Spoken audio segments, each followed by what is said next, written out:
Right news details. Telangana Congress Janahita padayatra ప్రారంభమైంది. వికారాబాద్ జిల్లా పరిగి నుంచి జనహిత పాదయాత్ర ప్రారంభం కాగా పెద్ద ఎత్తున కాంగ్రెస్ నేతలు కార్యకర్తలు పాల్గొన్నారు. వచ్చే నెల 4వ తేదీ వరకు తొలి విడత పాదయాత్ర కొనసాగనుంది. ఇక ఆదిలాబాద్ జిల్లా ఖానాపూర్ వరకు ఈ పాదయాత్ర కొనసాగనుంది. టీపీసీసీ అధ్యక్షులు మహేష్ కుమార్ గౌడ్ ఆధ్వర్యంలో జరుగుతున్నటువంటి పాదయాత్రలో తెలంగాణ కాంగ్రెస్ ఇన్ఛార్జ్ మీనాక్షి నటరాజన్ కూడా పాల్గొంటున్నారు. స్థానిక సంస్థల ఎన్నికల్లో విజయమే లక్ష్యంగా జనహిత పాదయాత్రకు శ్రీకారం చుట్టారు.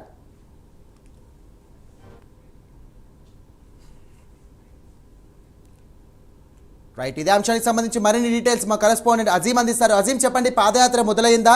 ఎక్కడి వరకు ఎలా ఉంది? అక్కడ ఏర్పాట్లు ఎలా ఉన్నాయి? పిసిసి అధ్యక్షుడు మహేష్ కుమార్ గౌడ్ అధ్యక్షతన ఏదైతే పరిగిలో జనహిత పాదయాత్ర ప్రారంభమైంది. ఈ పాదయాత్రకు ముఖ్య అతిథిగా మీనాక్షి నటరాజన్ ఏఐసిసి ఇన్ఛార్జ్, అలాగే మంత్రులు, ఎమ్మెల్యేలు, ఎమ్మెల్సీలు అందరూ కూడా వచ్చారు. అయితే ఈ రంగాపూర్ గ్రామం వద్ద జాతీయ జెండా ఎగిరేసి పాదయాత్రను ప్రారంభించారు. ఈ పాదయాత్ర 4 రోజుల పాటు కూడా కంటిన్యూగా కొనసాగనుంది. మొదటి రోజు పరిగి నియోజకవర్గంలో కొనసాగుతుంది. రెండో రోజు ఉమ్మడి మెదక్ జిల్లాలైనటువంటి ఆందోళన నియోజకవర్గంలో కొనసాగుతుంది. మూడో రోజు ఏదైతే నిజామాబాద్ జిల్లాకు సంబంధించినటువంటి ఆర్మూర్లో, 4వ రోజు ఆదిలాబాద్ జిల్లా ఖానాపూర్లో. వరుసగా ఈ 4 రోజులు ఉమ్మడి జిల్లాలోని ఒక్కొక్క నియోజకవర్గంలో పాదయాత్ర ఉంటుంది. పాదయాత్రతో పాటు శ్రమదాన కార్యక్రమం కూడా ఉంటుంది. శ్రమదాన కార్యక్రమం అంటే సాయంత్రం పూట పాదయాత్ర కొనసాగుతుంది. కొనసాగిన అనంతరం ఏదైతే అక్కడ ఉన్నటువంటి ముఖ్య నేతలతో సమావేశం ఉంటుంది. సమావేశంలో కూడా పార్టీ కోసం పనిచేసింది ఎవరు, పార్టీలో ఉన్నది ఎవరు, ఎన్నికల కంటే ముందున్నది ఎవరు, ఎన్నికల తర్వాత వచ్చింది ఎవరు, సో పార్టీ కోసం పదవులు ఇస్తే కష్టపడి పనిచేసేది ఎవరు, ఇలాంటి అనేక కోణాల్లో అక్కడ ఉన్నటువంటి ముఖ్య నేతలందరితో కూడా ఏదైతే ఇన్ఛార్జ్ కావచ్చు పిసిసి అధ్యక్షుడు నేరుగా సమావేశం అవుతారు.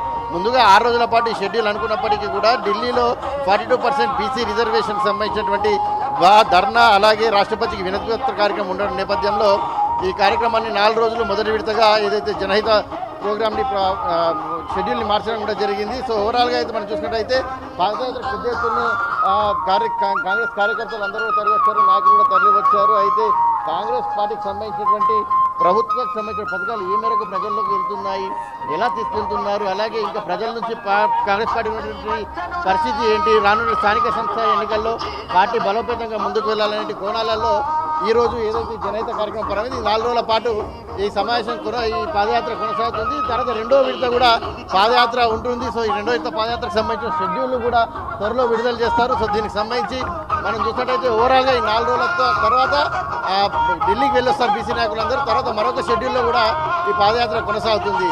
Over to studio. Right, thank you Azeem.